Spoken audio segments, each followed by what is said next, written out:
Muhammad rabbana zalamna anfusana wa illam taghfir lana wa tarhamna lanakunanna minal khasirin. Rabbi shrah li sadri wa yassir li amri wahlul 'uqdatam min lisani yafqahu qawli. Amin amin ya rabbal alamin. Nah, hari ini kita akan kembali lagi mempelajari surat Al-Baqarah ayat 30 sampai ayat ke 35. 35 ya. Nah, kita baca dulu, ternyata ini juga merupakan sebuah pendalaman ya. Hari ini kita pendalaman kembali dari surat dan ayat yang kita sudah pelajari beberapa waktu yang lalu. Mudah-mudahan setelah kita belajar ini, kita mengetahui bagaimana bentuk bisikan iblis itu akan dihembuskan, dan kita akan memahami bagaimana cara berpikirnya mereka, sehingga kita bisa melakukan antisipasi ya. Silakan ada yang bisa bantu baca dua ayat sekaligus 30 dan 31 ya. Boleh, Pak Ustadz? Ya, silakan. Wahai Muhammad, ingatlah ketika Tuhanmu berfirman kepada para malaikat, sungguh aku menciptakan manusia sebagai pengelola di muka bumi. Para malaikat berkata, apakah engkau akan menciptakan makhluk yang akan melakukan kerusakan dan menumpahkan darah di muka bumi, padahal kami selalu taat kepadamu dengan memujimu dan memuliakanmu. Firman-Nya, wahai malaikat, aku mengetahui apa yang tidak kalian ketahui. Oke. A'udzubillahi minasyaitonirrajim. Wa idz qala rabbuka lil malaikati inni ja'ilun fil ardi khalifah. Dan ingatlah ketika Allah berkata, Tuhanmu berkata kepada malaikat. Nah, yang perlu kita kaji lil malaikah, kepada malaikat. Ya. Lil malaikah ini maksudnya kemana sih sebenarnya? Apakah pure ke malaikat atau ada makhluk yang lain? Makhluk yang lain ya, Pak Ustaz. Jadi ketika Allah berkata kepada malaikat itu, ternyata gitu ya, ternyata Allah mengizinkan makhluk lain juga hadir. Siapa yang diizinkan Allah hadir pada saat itu? Manusia bukan? Siapa? Manusia bukan, Pak Ustadz? Oke, yang Bukan diizinkan malaikat? hadir pada saat itu manusia belum diciptakan, karena ini baru planningnya Allah. Oh, Ini baru planningnya Allah. Nah, yang diizinkan hadir pada saat itu adalah si iblis. Jadi iblis diizinkan oleh Allah hadir ketika Allah meeting ya. Ini meeting dengan para malaikat ya. Bertemu dengan malaikat, iblis itu diizinkan. Nah, ketika Allah mengungkapkan planningnya untuk menjadikan khalifah di muka bumi, ya. Dan pada saat itu apa namanya? Kita belajar ini dulu. Khalifah. Khalifah itu apa? Ada yang bisa bantu? Khalifah itu apa? Khalifah itu Pemimpin. Pemimpin. Ada lagi? Wakil. Wakil. Pengganti. Pengganti. Ya. Ada lagi? Oke. Tadi yang diungkapkan sebenarnya tidak ada yang salah. Semuanya benar. Definisi khalifah itu ternyata banyak sekali. Nah, saya akan tambahkan satu lagi supaya kita memahami konsep khalifah ini secara menyeluruh ya. Saya berikan contoh ilustrasi seperti ini ya. Misalnya kita punya anak gitu ya, atau punya murid ya di kelas. Muridnya ada 10 orang di kelas. Ya. Kemudian kita ada pekerjaan yang harus kita lakukan, sehingga kita memberikan tugas kepada murid-murid yang 10 orang itu di kelas itu. Oke, silahkan para murid untuk mengerjakan tugas ini ya selama 30 menit. Ya. Jadi saya akan meninggalkan selama 30 menit dan akan kembali untuk mengecek hasilnya setelah 30 menit. Nah, kemudian sang guru ini meninggalkan kelasnya. Nah, pada saat itu murid-murid itu yang dinamakan mereka itu khalifah. Jadi ditinggalkan ya. mereka punya responsibility, kemudian mereka punya tugas yang harus dilaksanakan pada periode tertentu. Maka mereka menjadi khalifah. Ya, itu ilustrasinya. Nah, sekarang kita lihat. Kita manusia ini oleh Allah dibiarkan nggak? Diberikan time frame, waktu tertentu di muka bumi. Kemudian periodenya juga sudah ditentukan. Kemudian kita punya tugas dan kewajiban. Maka kita akan menjadi khalifah pada saat itu. Nah, setiap saat pasti kita ngambil keputusan ya. Keputusannya bisa benar atau baik, atau keputusannya bisa buruk. Dan itu selalu terjadi dalam kehidupan kita. Maka itu definisinya adalah definisi dari khalifah. Ya. Jadi kan kita dibiarkan oleh Allah nih, ya selama hidup gitu ya. Maka kita akan memilih untuk melakukan kebaikan atau melakukan keputusan yang salah yang akhirnya impact-nya tidak baik. Oke, jadi kita di dalam ayat 30 ini sudah belajar dua hal. Lil malaika, kepada malaikat, kemudian khalifah. Khalifah itu adalah seseorang yang ditinggalkan dalam periode tertentu dan memiliki kewajiban dan memiliki tugas. Kemudian habis itu kita akan dibiarkan untuk memilih. Kita diberikan responsibility, kita juga diberikan ability, kemampuan untuk melakukannya. Namun bukan berarti ketika kita mampu, kita akan melaksanakan tugas itu.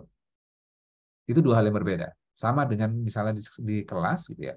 Kita bisa mengerjakan tugas itu, tapi malas nggak usah dikerjain. Bisa seperti itu kan? Jadi khalifah itu diberikan ability, kemampuan untuk melakukan, tapi pilihannya adalah terserah manusia itu mau melakukannya atau tidak mau melakukannya. Oke, sampai di sini ada pertanyaan?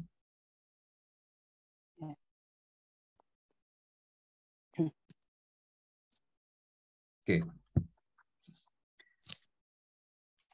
Kemudian kita lanjutkan. Qalu ataj'alu fiha may yufsidu fiha wa yasfikud dima. Mereka berkata, apakah engkau akan menjadikan di dalamnya orang yang merusak dan melakukan pertumpahan darah? Yang mengatakan ini siapa? Malaikat. Malaikat. Jadi ketika pada saat itu malaikat kan gini, mereka sudah punya pemikiran dan mereka juga nggak paham, gitu ya, nggak paham sehingga mereka bertanya kepada Allah tuh. Tadi kan ada dua makhluk, ya satu kelompok dari malaikat dan satu lagi kelompok dari siapa?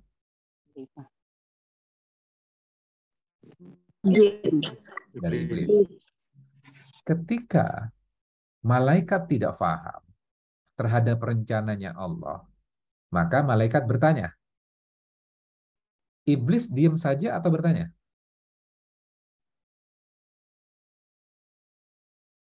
Diam aja. Ya. Iblis diam saja. Malaikat langsung bertanya tuh. Ya. Kemudian, nah, yang menarik adalah yang kita perlu kaji adalah iblis tetap diam, namun ada hal yang berkecamuk dalam pemikirannya dia kan sebenarnya. Nanti ketika diperintahkan untuk sujud, iblis mau sujud atau enggak? Tidak. Oke. Saya jelaskan satu konsep yang menarik ya. Konsepnya gini. Apapun yang dibuat oleh Allah, itu pasti menakjubkan atau hal yang biasa? Menakjubkan. Menakjubkan. Nah, ciptaan Allah itu pasti menakjubkan. Menakjubkan. Dan ketika membuat sesuatu dan membuat kita kagum terhadap hal itu, dan hal itu adalah hal yang luar biasa, maka berikutnya adalah kita akan sujud tuh, mengakui. Dan pada saat Allah hendak menciptakan makhluk yang menjadi makhluk yang akan menjadi khalifah di muka bumi, maka makhluk ini akan di-create oleh Allah sedemikian rupa sehingga makhluk ini adalah makhluk yang luar biasa.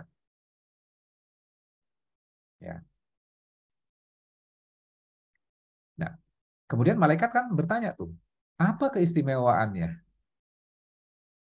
Kalau cuman untuk apa namanya? Kalau untuk berzikir dan sujud saja, maka kami sudah melakukannya. Kata malaikat kan seperti itu tuh. Kenapa harus menciptakan makhluk lain? Apa keistimewaannya? Kan gitu kan pertanyaannya. Bukankah mereka kalau dibiarkan dalam periode tertentu, kemudian dibiarkan di dalam dunia, ditinggalkan gitu ya. Oke, kamu urus dunia ini, maka akan melakukan peperangan dan pertumpahan darah. Jadi malaikat itu langsung bertanya. Sedangkan iblis diam saja. Ya, oke. Kemudian wa nahnu nusabbihu bihamdika wa nuqaddisu lak. Dan kami bertasbih dengan memuji dan menyucikan namamu. Bukankah kami sudah menyucikan namamu? Kami sudah bertasbih loh. Qala inni a'lamu ma la ta'lamun. Sesungguhnya aku mengetahui apa yang tidak kalian ketahui. Wah, berarti kan ada rahasia lain nih, bahwa manusia ini makhluk yang luar biasa. Ya. Kemudian kita baca satu ayat lagi tuh. Wa 'allama Adam asma'a, dan Allah mengajarkan kepada Adam nama-nama. Ya. Nama-nama apa? Termasuk kualitasnya ternyata. Jadi bukan hanya nama misalnya oh itu bumi, oh itu matahari, oh itu bukan seperti itu ternyata. Ternyata juga kualitas dari yang disebutkan itu. Ya. Nah, tsumma aradahum 'alal malaikah. Kemudian dia mengemukakan kepada malaikat. Faqala. Kemudian dia berfirman, ambiuni bi asma'iha ula'i in kuntum shadiqin. Dan sebutkanlah nama-nama itu jika kalian adalah orang-orang yang benar. Tantangan kepada siapa ini? Malaikat. Para Dan malaikat. iblis. Ya, termasuk iblis juga. Bisa nggak menyebutkan? Tidak bisa menyebutkan. Faqala ambiuni bi asma'iha ula'i in kuntum shadiqin. Qalu subhanak. Ya. Maka mereka berkata, Maha suci Engkau ya Allah. La ilma lana illa ma 'allamtana. Innaka antal alimul hakim. Kemudian qala ya Adam hum bi asma'ihim. Kemudian Allah berfirman, wahai Adam, beritahukanlah pada mereka nama-nama. Jadi historinya gini ternyata. Adam itu diminta oleh Allah menyebutkan tuh, dites gitu. Ini apa? Kualitasnya seperti apa? Dan pada saat itu Allah sudah menciptakan semua ruh manusia. Jadi ruh itu semua diciptakan pada saat itu. Tinggal kayak misalnya gini, bayangannya gini. Eh, itu kumpulan ruh itu sudah ada semuanya. Ini nanti akan dilahirkan tanggal sekian, itu nanti Allah akan menentukan tuh. Nah, pada saat itu kualitas ruh itu ruh dengan jasad atau ruh saja? Ruh saja, Ustaz. Ruh saja. Oke. Nah, ketika disebutkan ini loh, kualitas si X ini, kualitas ruh ini, kualitasnya adalah dia sabar. Kualitasnya dia adalah kualitas bersyukur. Kualitas ini adalah kualitas orang yang mampu memaafkan. Oh, kualitas orang ini adalah yang akan menemukan penemuan-penemuan, kemudian teknologi segala macam, ini kualitas orang ini. Kualitas ruhnya. Ya, balik lagi ke konsepnya, bahwa sesuatu yang Allah ciptakan adalah hal yang luar biasa. Nah, setiap ruh itu memiliki kualitas yang luar biasa. Dan Allah sebutkan tuh kualitas masing-masing, apa namanya? Nabi Adam sebutkan tuh kualitasnya masing-masing di hadapan para malaikat.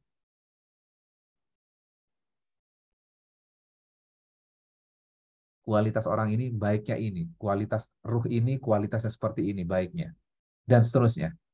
Bahkan terhadap orang-orang yang jahat kemudian hari, itu sebenarnya kualitas ruhnya, karena Allah yang menciptakannya, maka kualitasnya sebenarnya kualitas yang baik, termasuk Firaun.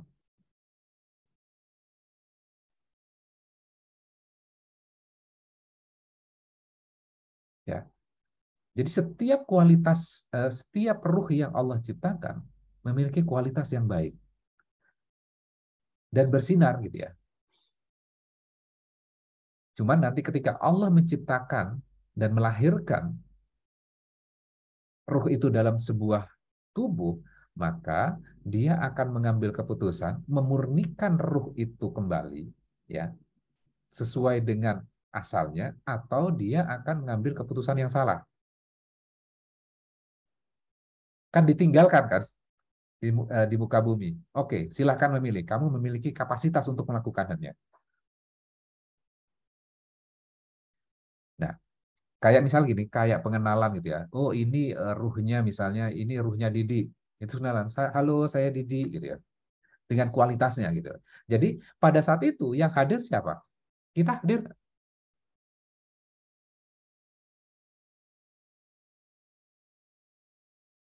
Kan semua ruh udah diciptakan. Jadi pada meeting itu sebenarnya kita juga hadir loh. Dan kualitas ruh itu kan dikumpulkan ya, dikumpulkan. Dan kadang-kadang kan gini ya, itu kan alam ruh ya. Ya, kadang kita bertemu dengan seseorang misalnya, dan kita baru bertemu dengan orang itu, tapi kita kayak punya koneksi dengan orang itu. Pernah merasa seperti itu nggak? Iya. Kok saya cocok ya dengan dia? Kok saya Pernah. pernah kenal lama deh sama dia, tapi di mana ya gitu. Nah, itu bisa saja terjadi di alam ruh kita. Ya. Oke, balik lagi nih. Ketika Nabi Adam menyebutkan kualitas ruh, itu akan membuat kagum makhluk lain nggak? Ya, yang tadinya malaikat mengatakan, kenapa engkau akan menciptakan makhluk yang akan melakukan kerusakan dan pertumpahan darah? Setelah disebutkan kualitas-kualitas itu, ya, maka ketika diminta oleh Allah untuk bersujud, maka malaikat sujud nggak? Sujud. Sujud. Ya. Sujud. Maka satu yang kita harus pahami adalah ketika kita menyaksikan ciptaannya Allah yang sangat luar biasa, maka kita bersujud kan, bertasbih, subhanak, maha suci engkau ya Allah. Itu loh konsep yang harus dipegang dulu ya. Oke. Sekarang kita lihat ayat ke-33.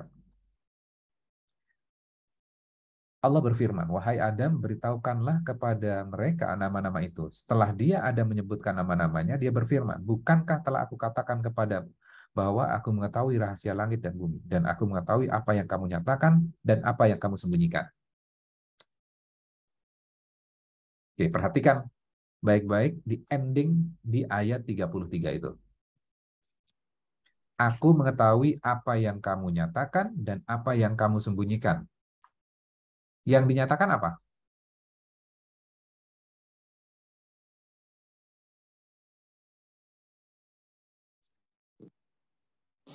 Ucapan. Perkataan. Apa? Ilmu. Yang dinyatakan seperti yang dinyatakan malaikat itu. Yang disembunyikan apa?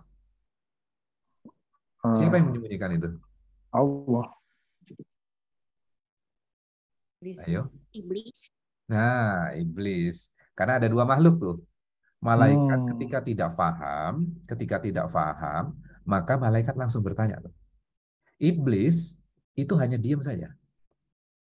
Sudah dibuktikan di hadapannya kualitas dari makhluk yang akan diciptakan ini, maka harusnya sujud.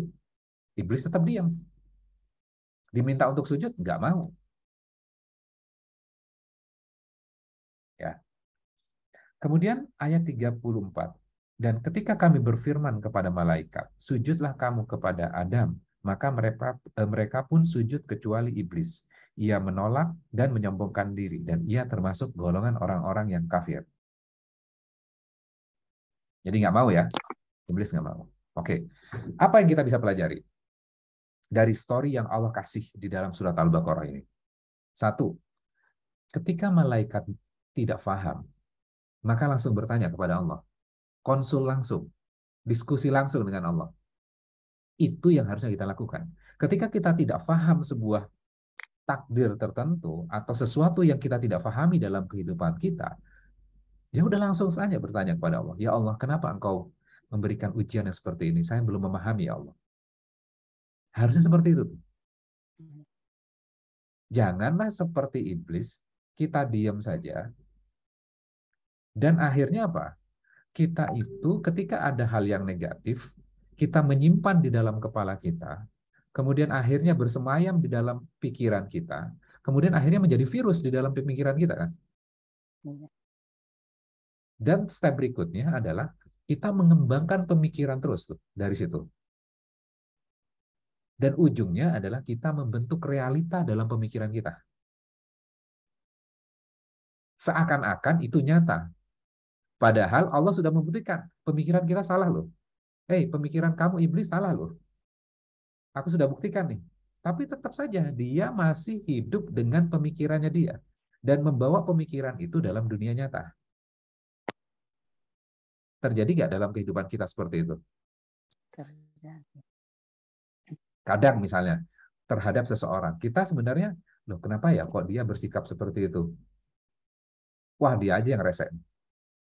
Oh dia itu memang nggak baik. Terus kita mengembangkan itu dalam pemikiran kita. Ya, padahal dia misalnya pada saat itu dia lagi nggak enak hati misalnya. Dia ada masalah. Tapi kita generalisir semuanya adalah buruk tentang dia. Ya. Oke. Kenapa kita nggak langsung konfirmasi kan? Harusnya kita melakukan konfirmasi. Langsung bertanya langsung kan. Oke. Itu yang pertama. Jadi pelajaran pertama, ketika ada hal yang negatif, kita menyimpan dalam kepala kita, kemudian kita mendevelop realita dalam pemikirannya kita. Itu yang pertama. Kemudian pelajaran kedua, iblis ini kan gini ya. Dia mengembangkan pemikiran. Saya kan lebih baik dibandingkan Adam. Maka di ayat 34 itu dikatakan sombong kan. Ya. Nah, tadi di awal saya mengatakan bahwa iblis itu adalah makhluk yang Allah izinkan hadir bersama malaikat ketika Allah mengumumkan planningnya akan menciptakan makhluk yang akan menjadi khalifah di muka bumi. Dan pada saat itu, iblis itu adalah makhluk Allah yang taat dan bertasbih kepada Allah. Ya, beberapa tafsir mengatakan iblis itu dapat promosi setingkat malaikat, gitu ya. Maka diizinkan pada saat itu hadir juga. Oke, kemudian tiba-tiba Allah punya planning akan ada makhluk lain nih yang akan menjadi khalifah. Maka iblis itu berpikir, kenapa dia bukan saya?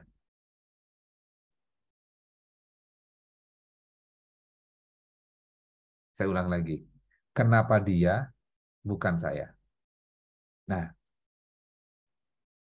pada saat itu, ya kita perlu analisa tuh. Pada saat itu, iblis tetap mulia nggak posisinya? Tetap mulia ya? Saat itu ya. Apakah Allah mengambil kemuliaan itu dari iblis? Dipindahkan kepada Nabi Adam? Tidak. Adam akan menjadi khalifah, iblis juga masih tetap dengan kemuliaannya dia kan? Iya. Benar nggak? Nah, ya benar. cuman iblis itu berpikir, ya, ketika makhluk lain mendapatkan apresiasi, mendapatkan penghormatan, dia berpikir bahwa, wah berarti saya adalah makhluk yang tidak mendapatkan apresiasi. Merasa bahwa itu mengambil haknya dia. Padahal dia tetap mulia kan, iblis itu pada saat itu. Iya. Benar nggak? Iya benar. Misal gini, kalau kita ambil inspirasinya dalam kehidupan kita gitu ya. Kadang-kadang dalam sebuah organisasi, misalnya dalam lingkungan pekerjaan gitu ya, kita sudah mendapatkan posisi dan pada saat meeting itu orang lain itu mendapatkan apresiasi lebih nih. Kadang kita membentuk pemikiran kita, waduh dia mengambil hak saya nih harusnya. Dia mengambil hak saya nih. Sehingga apa? Kita oleh iblis dibuat merasa seperti yang dia rasakan pada saat itu.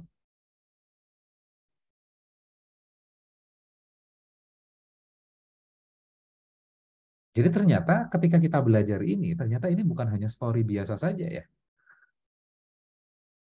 Iblis itu akan membuat manusia keturunan dari Nabi Adam itu, ruh-ruh yang sudah diperkenalkan tadi itu, akan merasakan apa yang iblis rasakan dan akan melakukan apa yang iblis lakukan.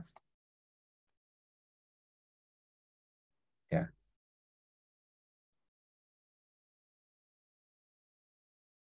Jadi kadang-kadang misal gini, sudah punya posisi tertentu, misalnya gubernur gitu ya. Satu gubernur ini mendapatkan apresiasi lebih dibandingkan gubernur yang lain. Kemudian gubernur yang lain merasa iri tuh.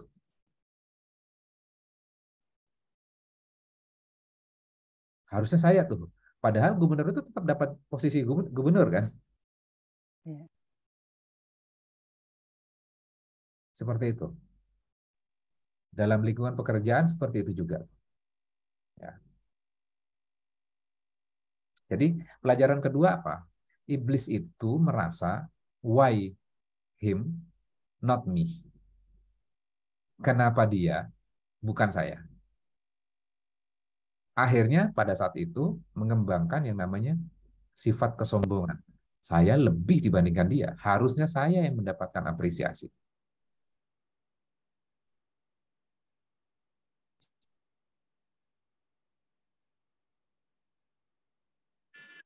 Oke. Nah, kadang-kadang kan dalam lingkungan keluarga, misalnya anak gitu ya, satu anak menjalankan tugasnya dengan baik, mengerjakan PR, dapat ujian nilainya baik. Satu anak lain malas-malasan, kemudian nilainya buruk gitu ya. Kemudian satu orang anak yang nilainya baik ini dipuji oleh orang tuanya. Kemudian anak yang tidak dipuji merasa bahwa kenapa kok dia saja yang disayang, saya kok nggak disayang. Nah, itu juga bisikan tuh. Kan sama-sama sebenarnya sama-sama disayang kan. Cuman level orang yang sudah mengikuti aturan, peraturan, maka rewardingnya akan berbeda dengan orang-orang yang tidak mau mengikuti aturan.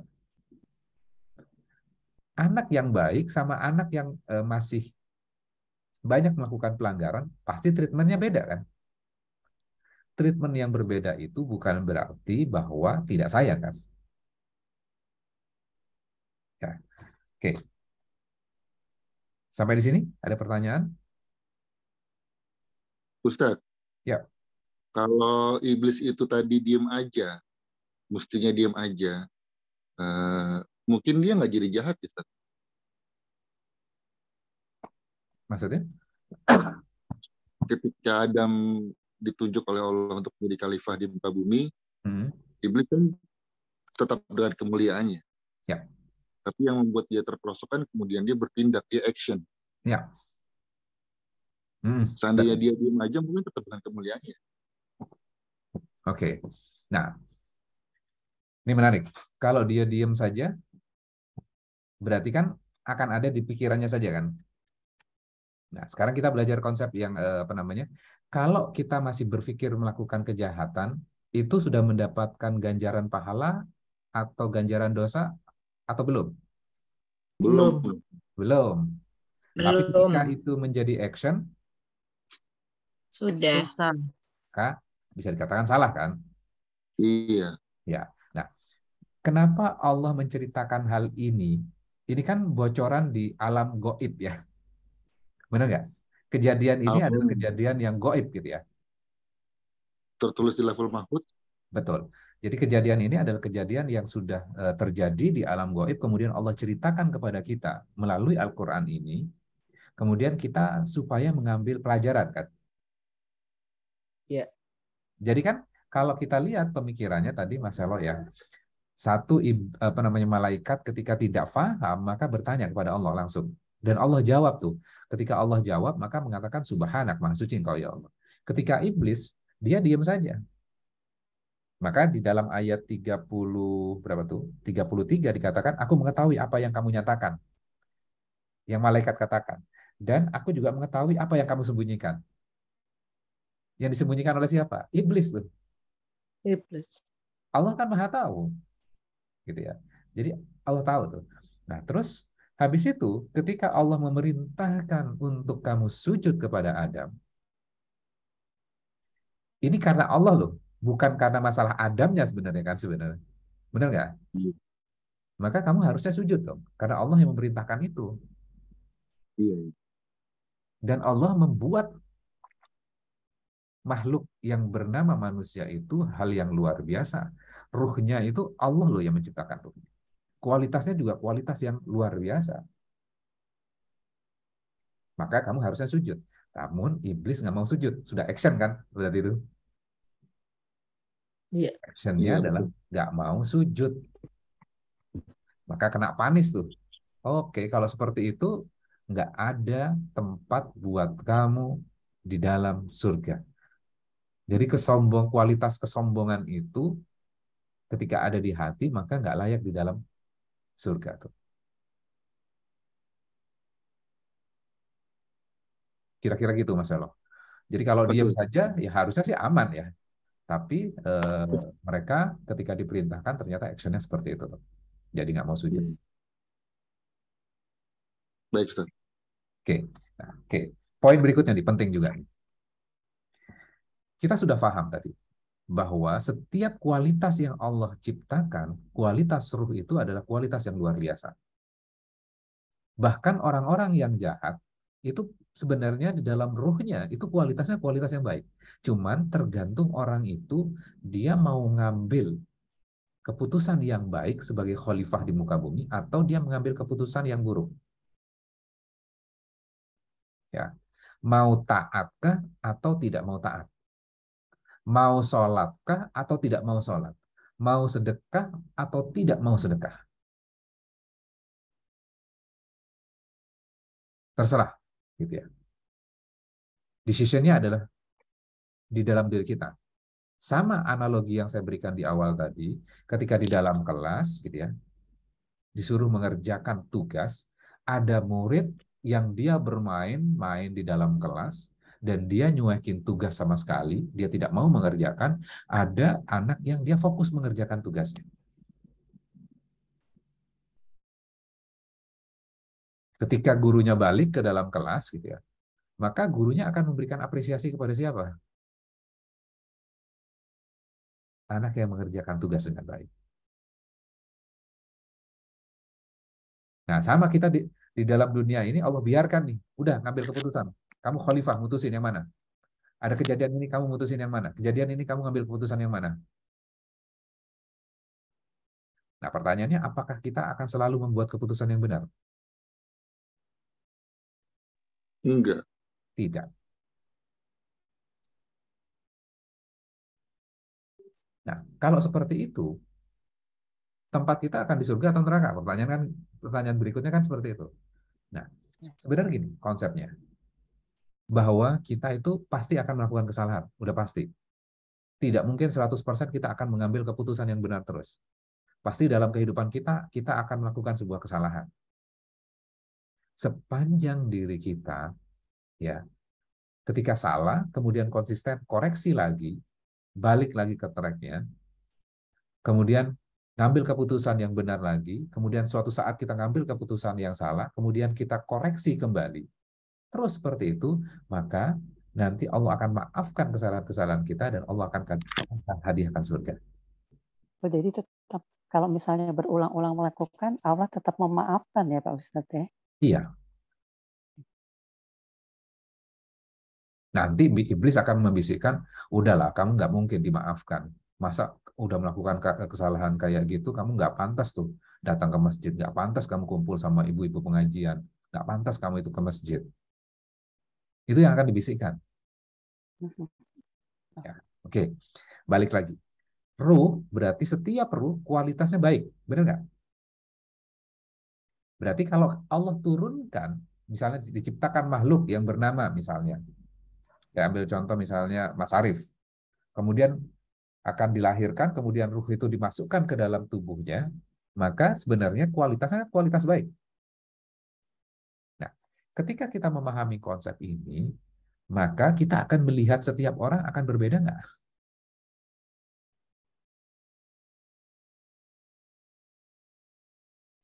Semuanya baik ya. Semuanya baik harusnya. Jadi kita melihat semua manusia itu baik. Cuman dalam proses kehidupannya dia akan mencari tuh.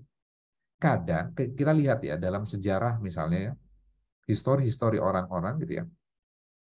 Ada yang baru on the track-nya setelah dia umur 40 tahun. Atau setelah dia menikah. Atau setelah dia 50 tahun. Atau setelah peristiwa besar dalam kehidupannya dia mengalami turbulensi, keluarga yang disayangi dia meninggal dunia, kemudian dia akhirnya on the track lagi. Dia menjadi orang baik kembali.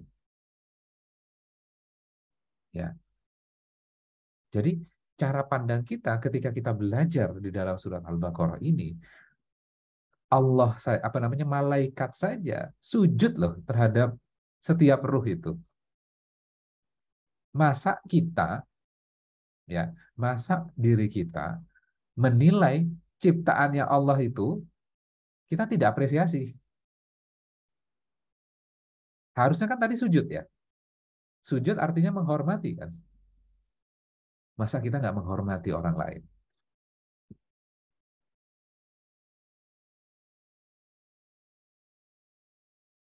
Ya. Nah,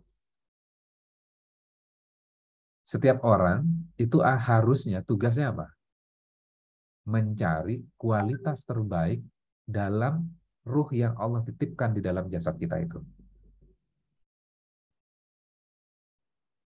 Kan kita harus, kalau misalnya dalam ilmu psikologi kan orang kan ada strength, kekuatannya apa dia.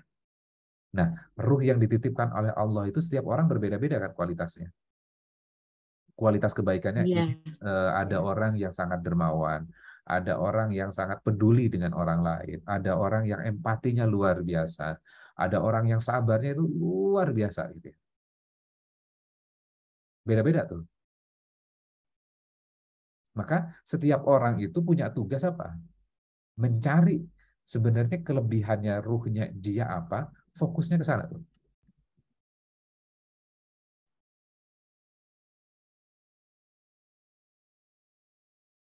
Ya. Ada yang kualitasnya dia berzikirnya luar biasa, sujudnya luar biasa.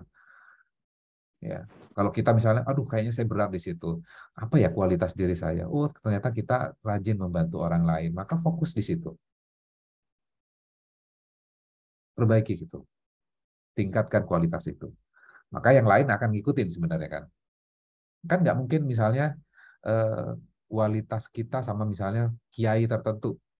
Wah, dia kuat sekali misalnya kaitannya dengan kajiannya dia, ilmunya dia. Setiap orang kan beda-beda. Dan kualitas Nabi Yusuf berbeda nggak dengan kualitas Nabi Daud? Berbeda, Ustaz. Berbeda. Jadi berbeda-beda ya. Nabi Yusuf itu sabarnya luar biasa ya. Dan selalu berpositif thinking terhadap Allah. Allah sudah berbuat baik terhadap saya. Padahal udah dibuang sama kakak-kakaknya.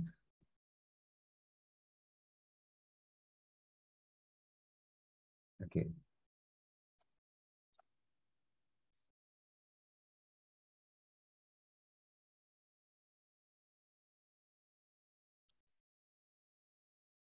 Oke.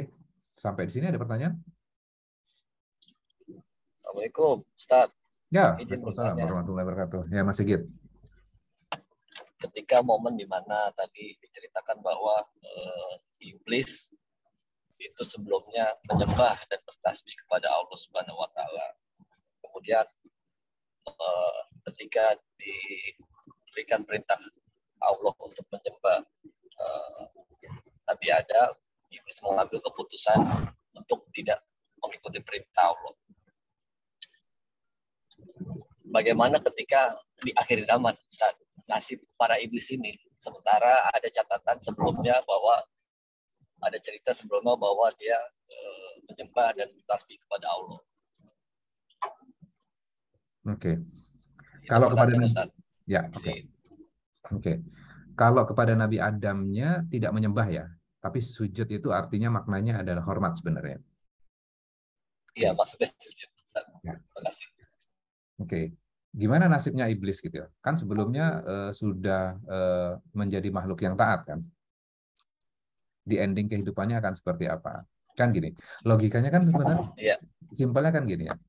Loh, kalau dia dicap seperti itu harusnya kan tinggal tobat saja ya. Benar nggak?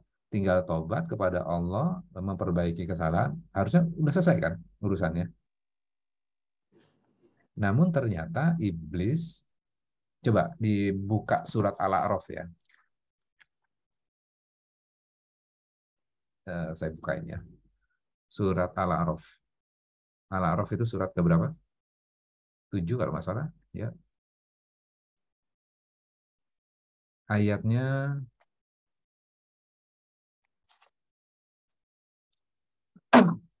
ayat 13 tuh. 12-13. Gimana cara nge-share-nya? Kelihatan nggak?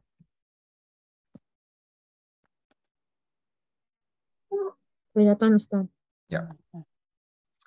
Nih, silakan dibaca. Ayat 12-13, ada yang bantu?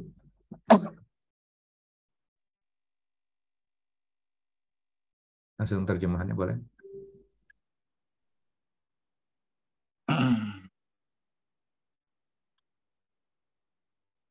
Ayat 12 ya, Ustaz. Ya, 12. Allah berfirman, apakah yang menghalangimu sehingga kamu tidak bersujud pada Adam ketika aku menyuruhmu? Iblis menjawab, aku lebih baik daripada dia. Engkau ciptakan aku dari api, sedangkan dia engkau ciptakan dari tanah. Oke. Nah, pada saat ini, iblis membangun imajinasi nggak dalam pemikirannya dia, padahal kan Allah tidak sebutkan bahwa ini lebih baik dibandingkan hal ini. Engkau itu diciptakan dari api, kamu lebih baik dibandingkan dia. Allah sebutkan itu nggak? Tidak, Ustaz. Tidak. Cuman iblis membangun sebuah pemikiran dalam benaknya dia, saya itu lebih baik daripada tanah. Nah, oke. Kemudian Allah berfirman, turunlah kamu dari surga karena kamu tidak sepatutnya menyombongkan diri di dalamnya. Maka keluarlah. Sesungguhnya kamu termasuk orang-orang yang hina, sawirin, orang-orang yang rendah, gitu ya. Nah, ketika diperintahkan untuk turun dari surga, apa yang iblis katakan? Qala anzirni ila yaumi yub'atsun.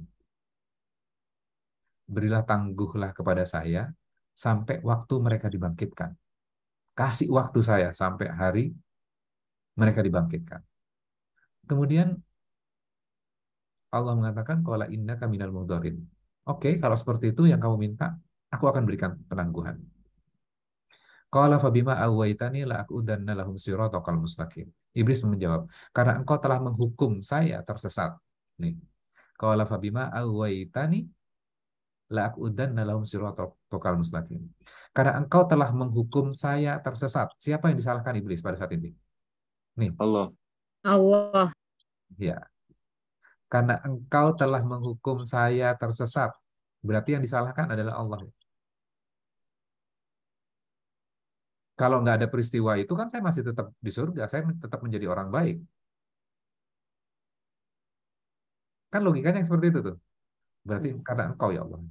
Karena engkau sudah menakdirkan seperti ini. Karena engkau sudah menakdirkan aku tersesat. Kemudian saya akan benar-benar menghalangi mereka dari jalan engkau yang lurus. Ini nantangin nggak berarti? Iya. Nantangin. Makanya kalau dalam kehidupan kita, kadang-kadang kan gini ya, orang itu salah tetap aja ngotot salah. Harusnya kan minta maaf saja, benar nggak? Malah dia, misalnya gini, sudah melakukan kesalahan, pembunuhan misalnya. Yang terjadi kan sekarang kan pembunuhan. Ya harusnya minta maaf, tapi malah menutupi semua dengan melakukan manipulasi ini, manipulasi itu, mengajak orang lain sesuai dengan planningnya dia, gitu ya. Itu termasuk dari godaannya iblis nggak, Ustaz? Iya, iya. Oke, termasuk godaan. Walaupun beda agama, Ustaz. Yes. Apalagi beda agama. Iya. Iya. Kan kita sudah belajar dari surat Yasin ya. Tidak mungkin manusia itu berasal dari Tuhan yang berbeda kan? Semua manusia itu pasti berasal dari Tuhan yang sama. Maka tugasnya adalah bagaimana mencari Tuhan yang benar-benar Tuhan. Oke. Nah, tadi yang menarik tuh. Apakah itu bisikannya iblis? Ya. Nah, pertanyaan berikutnya adalah, apakah iblis bisa mengontrol manusia? Tidak bisa. Tidak bisa. Hanya membisikkan. Yes, hanya membisikkan. Yang make decision, keputusan pada saat itu siapa? Manusia itu sendiri. Manusia itu sendiri. Jadi nggak bisa nyala-nyalain, lo kan iblis ya Allah yang pegang remote control, kemarin saya diarahkan ke sini dan ke sana. Saya suruh melakukan ini dan itu. Nggak seperti itu. Iya. Mereka hanya membisikkan saja. Nah. Wow. Ustadz, apakah iblis itu sebenarnya pada awalnya sudah ditakdirkan sama Allah untuk jadi jahat? Dan itu hanya aksi dan reaksi aja, akhirnya dijadikan iblis ini penggoda untuk manusia. Seperti itu nggak, Ustaz? Oke. Nah, sekarang saya balikin ke sini aja. Tadi kan kita bicara kaitannya dengan ruh. Benar nggak? Kualitas ruh yang Allah ciptakan itu memiliki kualitas yang baik. Dan Allah sudah mention di hadapan para malaikat. Kemudian setelah disebutkan kualitas-kualitas ini, iblis, malaikat diminta sujud kepada makhluk yang bernama manusia ini, maka mereka pun bersujud. Nah, sekarang gini, ruh itu kan baik, tapi dikasih keputusan. Ya, dikasih apa? Dikasih ruang untuk memutuskan, silahkan memilih. Ketika dia memilih keputusan yang baik, maka dia menjadi soleh. Ketika dia mengambil keputusan yang buruk, maka dia menjadi makhluk yang tidak taat. Ketika dia menjadi makhluk yang tidak taat, pertanyaannya adalah, apakah itu takdir? Tidak. Tidak, itu pilihannya dia. Jadi sama juga dengan seperti kita manusia dikasih pilihan juga sama Allah kepada iblis. Begitu ya, Ustaz? Iya. Kan ada jadi misal jadi misal ada, gini, Ustaz. Jadi misal gini, kalau kita kan di surat Al-Mulk kan Allah bilang kita ini diciptakan untuk diuji. Berarti kalau tidak ada iblis, kita juga akan diuji juga, seperti itu, Ustaz. Iya, iya. Kayak misalnya di bulan Ramadan, iblis dibelenggu nggak? Iblis dibelenggu ketika bulan Ramadan. Harusnya semua taat. Manusia taat kan? Iya. Nah, kalau yang nggak taat, nggak bisa nyalain iblis, Ustaz. Iya. Oh, baru hari ketiga aja tarawihnya udah banyak kosong. Jadi itu bukan pengaruh iblis, bisikan iblis ya, Ustaz? Bukan. Iya kan manusia itu sendiri. Manusianya yang udah berubah. Iya. Oh. Itu kalau Allah mengizinkan untuk menggoda manusia itu, Ustaz? Diizinkan. Oh iya. Diizinkan. Manusia sama manusia juga diizinkan untuk menggoda kok. Dan kalau kita perlu catat ya, kan tadi malaikat mengatakan kenapa akan membuat makhluk yang akan membuat kerusakan dan pertumpahan darah di muka bumi. Dan Allah tidak mendinai itu loh. Tidak mendinai itu. Itu juga akan terjadi gitu loh. Tapi ada halang lain tuh, kualitas-kualitas manusia yang akan berbeda tuh ketika ngambil keputusan-keputusan yang baik. Ya. Jadi manusia yang tidak baik, kemudian iblis yang membisikkan, itu Allah izinkan untuk melakukan bisikan itu. Supaya kita terbebas dari bisikan itu, maka apa yang harus kita lakukan? Pertanyaan kan itu. Kira-kira apa? Ya. Zikir. Maka tinggal mengucapkan di dalam Al-Quran juga ada panduannya ya. Sebelum kita belajar Al-Quran, maka dimulai dengan A'udzubillahi minasyaitonirrajim. Aku berlindung kepada Allah dari godaan setan yang terkutuk. Simpel ya sebenarnya. Iya. Jadi bergantungnya sama Allah tuh, minta perlindungannya kepada Allah. Maka selesai itu urusan sebenarnya.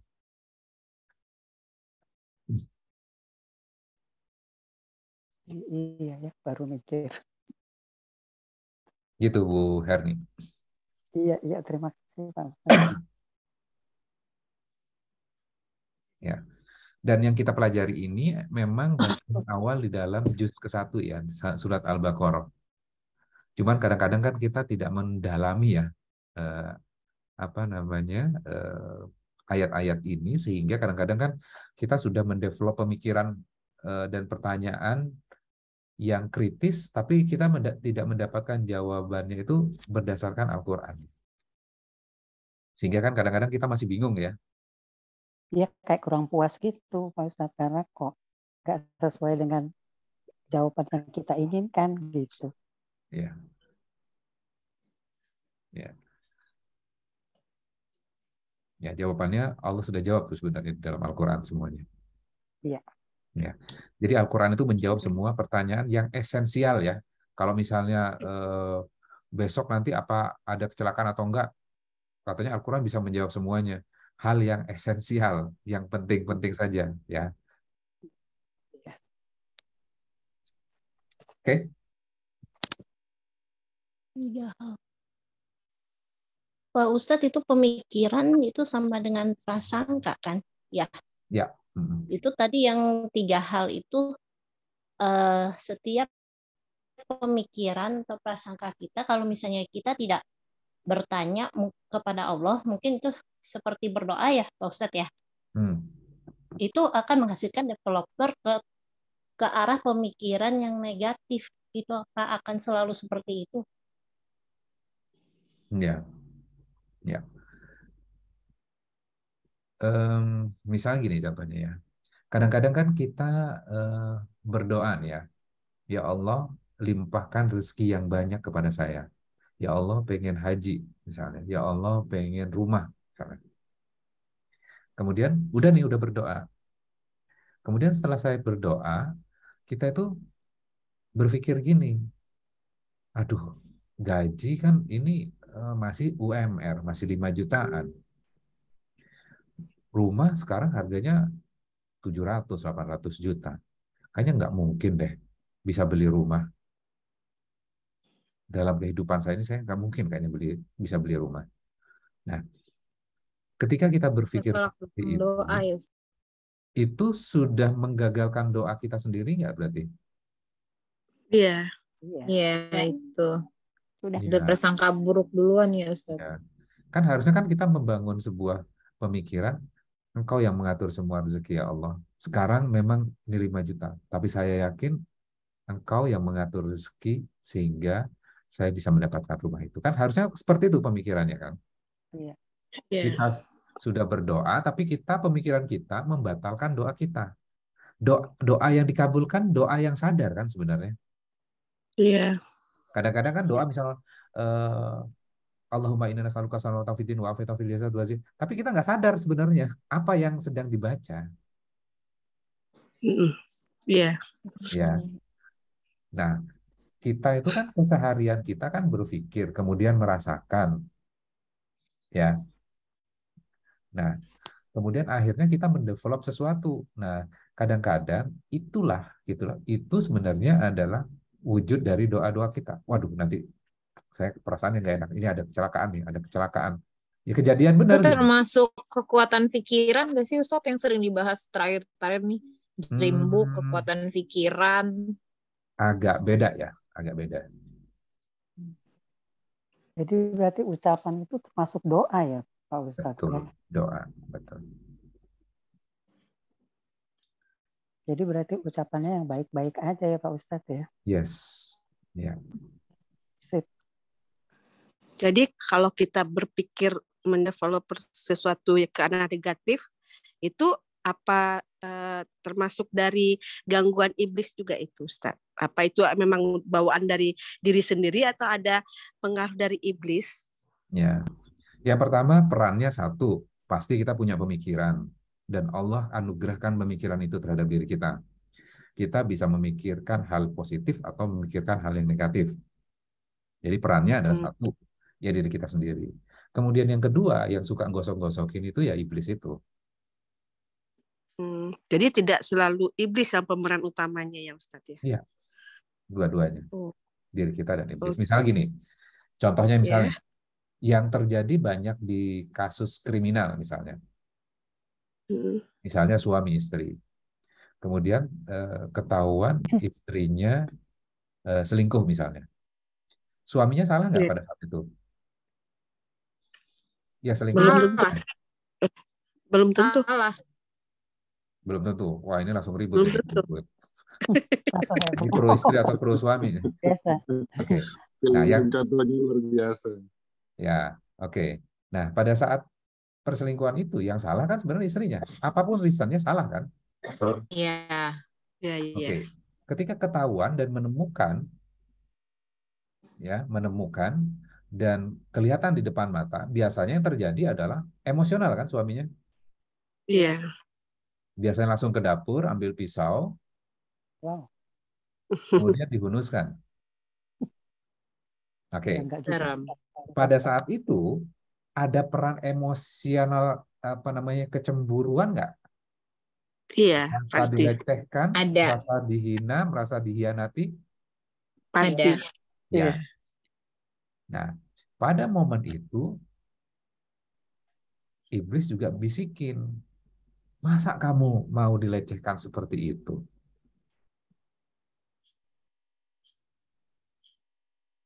Akhirnya dia mengambil action seperti tadi, dengan mengambil pisau, kemudian akhirnya dibunuh tuh.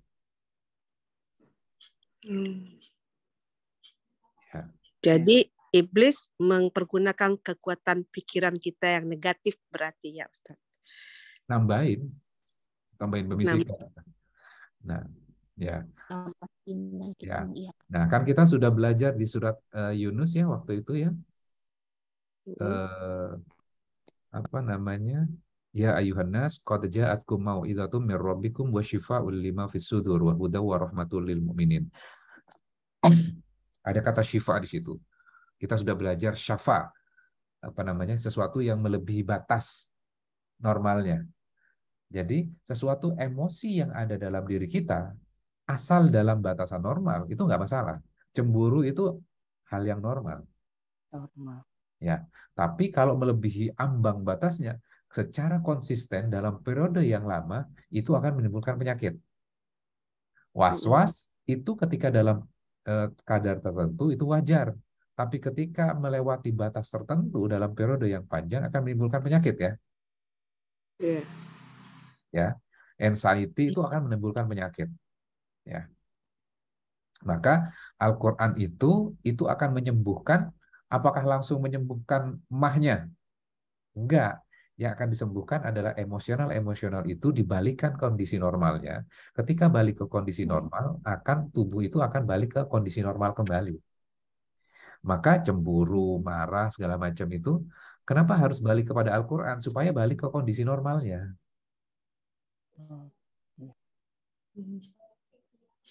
Gitu. Jadi ketika emosional, maka kita ingat, wah, baca Al-Quran. Kenapa harus sholat? Gitu ya. Ketika lagi marah, misalnya. Ketika lagi apa misalnya. Maka itu akan menurunkan tension, kemudian balik lagi ke proporsinya. Ya. Ya walaupun misalnya kita sudah belajar agama misalnya. Wah berarti akan sabar terus. Enggak juga. Gitu. Pasti akan ada periode meledaknya juga. Kemudian sadar ya balik lagi. Ya. Jadi bukan periode dia meledak-ledak terus gitu ya. Kalau meledak-meledak terus kan berarti kan di luar ambang batas secara terus-menerus kan. Maka itu akan menimbulkan masalah tuh nantinya.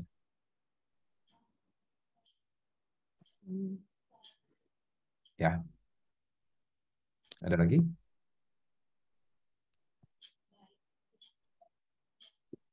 Maaf, Ustadz. Ya. Kembali ke ayat 30, Ustadz. Ya, silakan. Yang malaikat mereka berkata, apakah engkau hendak menjadikan orang yang merusak dan menumpahkan darah di sana? Kau seolah-olah malaikat tahu sifat manusia yang diciptakan oleh Allah itu. Ya. Oke. Nah, ini menarik nih. Seakan-akan malaikat itu punya pengetahuan ya. Punya pengetahuan. Ya. Nah, kalau kita baca kitab tafsir gitu ya. Sebelumnya itu diceritakan apa namanya dalam kitab tafsir itu sebelumnya itu ada sebelum manusia itu ada khalifah-khalifah yang lain gitu ya. Dan sudah melakukan itu gitu loh. Kenapa akan menciptakan makhluk lain yang akan melakukan hal yang sama? Kalau dikasih waktu, ditinggalin gitu ya. Nanti akan diadili pada periode tertentu, pasti akan membuat kerusakan lagi gitu loh. Jadi dari pengetahuan histori masa lalu, ngambil kesimpulan ini juga akan melakukan hal yang sama. Gitu Pak Nana ya. Apa itu ada hubungannya dengan istilah basiron dan insan? Basiron sama insan. Ya. Manusia dahulu dan manusia modern.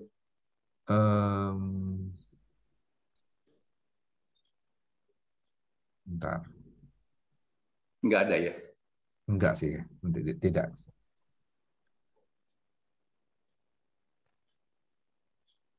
Maksudnya ini manusia purbakala maksudnya?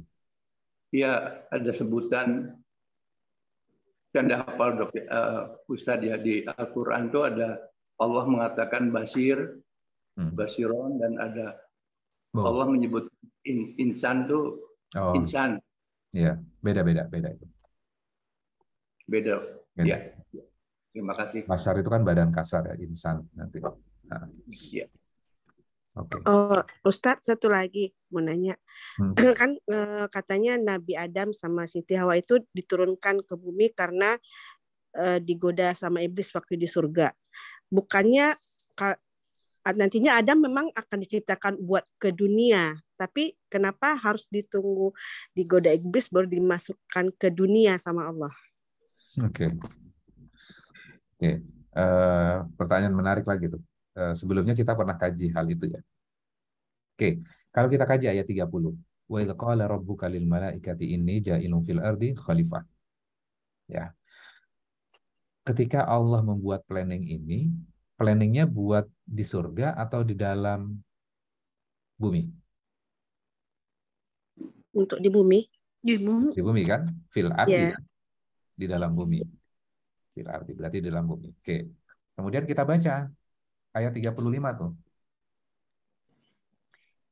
Wa qulna ya Adam uskun anta wa zaujukal jannah. Dan apa namanya? Kami berfirman, wahai Adam, tinggallah engkau dan istrimu di dalam surga. Yeah. Sementara saja. Oh. Sementara. Kemudian habis itu digoda oleh iblis kan? Iya.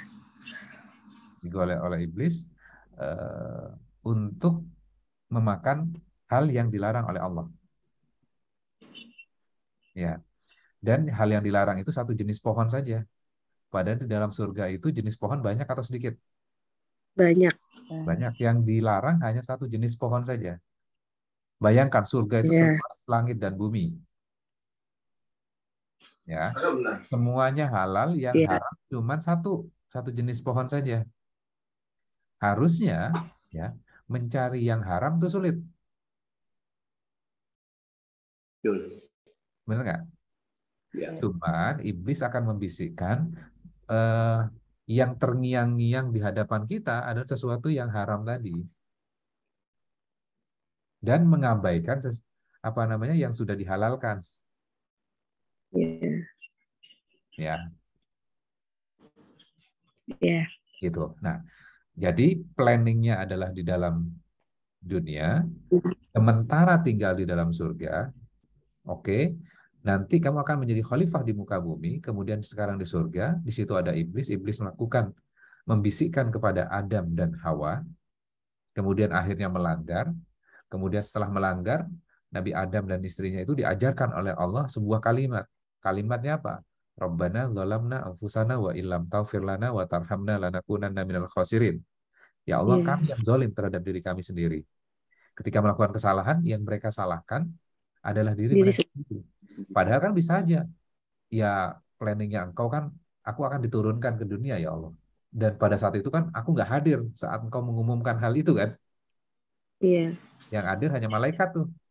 Aku belum diciptakan. Ya iblis ini kan ya planningnya engkau saja ya Allah, supaya aku turun ke dunia. Kan bisa kan melakukan seperti itu? Iya.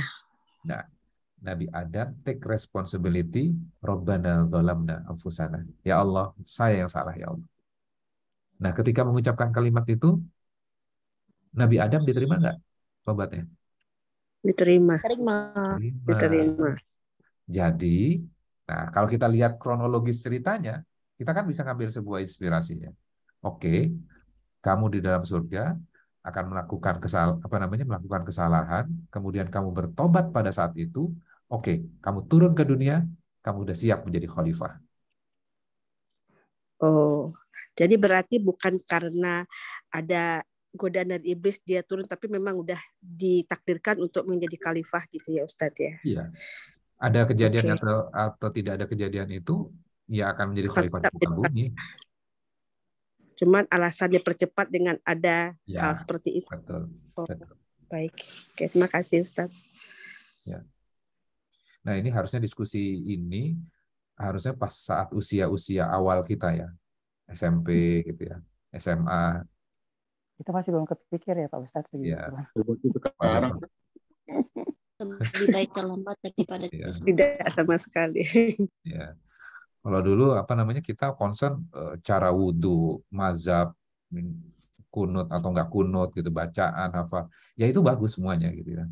Tapi ada hal esensial yang harusnya diselesaikan dulu nih gitu ya. Ini kan kaitannya ke tauhidan ya. Sebenarnya. Ya, benar.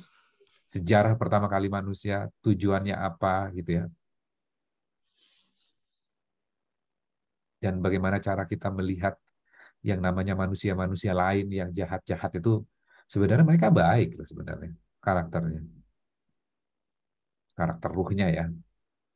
Tapi mereka selalu membuat pilihan-pilihan yang tidak baik. Oke, ada lagi? Cukup? Kesimpulan dari ayat 30 sampai 35 ini apa Pak Ustadz? Kesimpulannya? Kesimpulannya, iya. Wah, yang paling susah memberikan kesimpulan terhadap Al-Quran. Ya, sudah. Ya. Jadi memang kalau kita belajar ya, setiap bagian Al-Quran itu menjadi hal yang penting ya. Kalau kita belajar sirahnya, sejarahnya, misalnya sejarahnya iblis, kemudian sejarahnya Nabi Adam, itu kan sejarah setiap orang kan panjang, benar nggak? Iya, benar. Kehidupan kita aja mulai dari TK sampai usia kita, itu kan panjang story-nya. Nah, kira-kira mana yang bagian yang paling penting? Kita akan bingung, yang mana yang paling penting dalam peristiwa kehidupan kita. Kita menganggap bahwa ini penting, ini penting, ini penting, semua jadi penting gitu ya.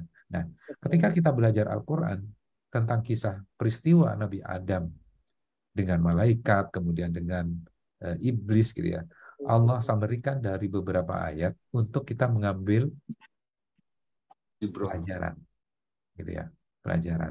Dan pelajaran hari ini, gitu ya, summary-nya adalah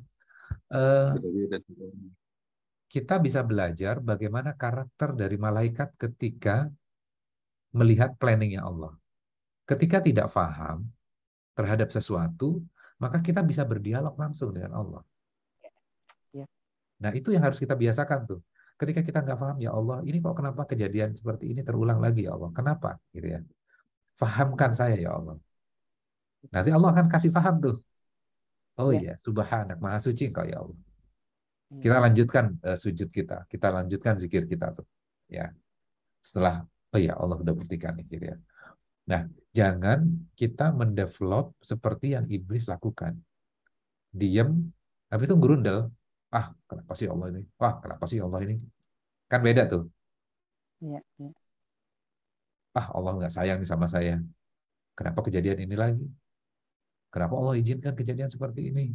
Nah, ketika seperti itu, akhirnya nanti ujungnya kita tidak taat kepada Allah tuh, nggak mau sujud kepada Allah. Iya.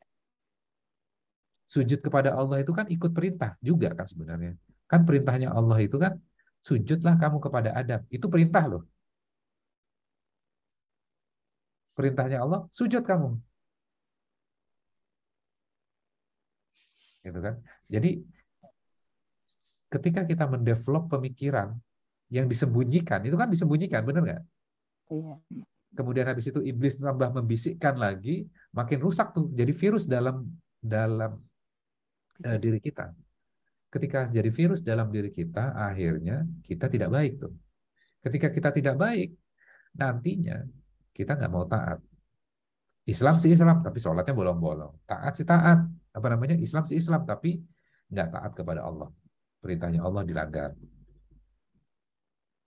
Gitu. Dan iblis itu mendevelop hal yang kedua yang kita bisa pelajari. Ketika orang mendapatkan apresiasi dan sebenarnya tidak mengambil kehormatan yang Allah berikan pada diri kita, sebenarnya kita nggak perlu iri. Nggak perlu kita mendevelop pemikiran why him not me. Kenapa dia bukan saya? Kan Allah sudah kasih masing-masing kan sebenarnya. Dan tidak perlu menginjak orang lain supaya kita mulia kan. Setiap orang itu mulia di versinya masing-masing. Tinggal kita temukan kelebihan yang Allah sudah berikan kepada kita apa sebenarnya. Develop itu terus. Maka kita akan mendapat memurnikan nur ilahi kita. Jadi kita connect dengan Allahnya karena ruhnya kan ruh ciptaan Allah kan. Harusnya kita bisa connect dengan Allah. Ketika ruhnya belum yakin, ya Allah, gimana supaya saya yakin? Maka kita bisa lihat ya story-nya dari Nabi Ibrahim kalau nggak salah ya. Yang pengen bukti kepada Allah kan. Tunjukkan buktimu kepada saya ya Allah. Apakah kamu belum yakin? Saya yakin ya, cuma supaya mantap gitu. Boleh nggak seperti itu? Ya boleh gitu ya. Gitu kira-kira. Cukup ya? Dari tanya kesimpulan. Kira-kira kesimpulannya seperti tadi. Pasti setiap kita balik lagi ke dalam sebuah surat, ke dalam sebuah ayat, kita bisa melakukan pendalaman kembali ya. Karena Al-Quran ini sesungguhnya tafsirnya akan sepanjang kehidupan kita. Makin banyak experience kehidupan kita, makin juga kita akan bisa mendalami Al-Quran. Oke, kira-kira seperti itu. Kita tutup dengan doa kafaratul majelis. Subhanakallahumma wa bihamdika asyhadu an la ilaha illa anta astaghfiruka wa atubu ilaik. Maaf jika ada yang kurang berkenan. Wabillahi taufik wal hidayah. Wassalamualaikum warahmatullahi wabarakatuh. Waalaikumsalam warahmatullahi wabarakatuh. Jazakallah khair Ustaz. Sehat-sehat semua. Assalamualaikum. Waalaikumsalam. Pamit. Ya, silakan.